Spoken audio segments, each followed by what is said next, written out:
Hai, salam sejahtera. Nama saya Nisan Kumar, pegawai farmasis di Kaisar Farmasi. Okey, hari ini saya ingin berkongsikan bersama anda mengenai satu sabun, iaitu Miracle Soap.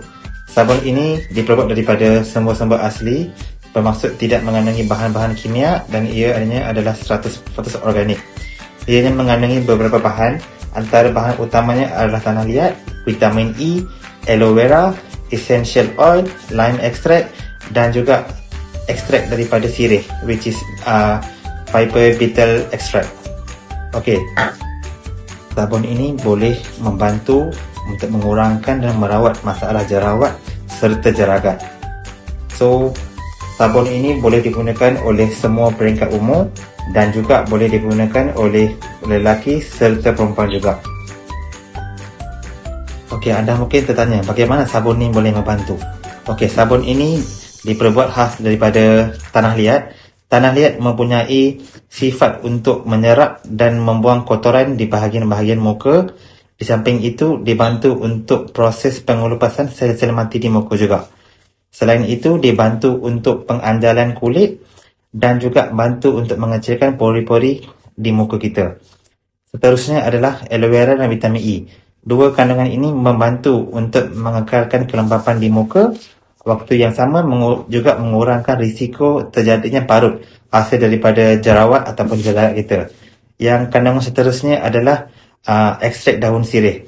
Ekstrak daun sirih ni kelebihannya adalah ianya mengandungi antibakteria dan juga anti radang. So, apa-apa yang berpunca daripada jerawat, dia akan mengurangkan risiko daripada jerawat dan juga membangteras pembentukan jerawat juga. Yang seterusnya adalah lime extract.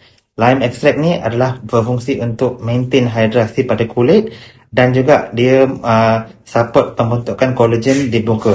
So, bermaksud sekiranya kolagen mencukupi, ianya akan meratakan kadar toner di muka dan juga mempercepatkan penyembuhan luka akibat daripada jerawat. Okey, cara nak guna ni senang sahaja. Buihkan di seluruh muka, di bahagian-bahagian telinga, di bahagian-bahagian leher ataupun di bahagian-bahagian celah pelipat ataupun ketiak yang ada kotor-kotor hitam, dan masaj selama 1 hingga 2 minit dan bilas.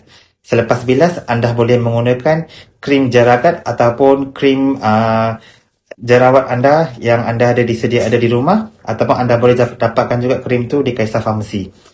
So, dengan penggunaan yang betul, anda boleh mencegah dan merawat masalah jeragat anda dengan lebih efisien.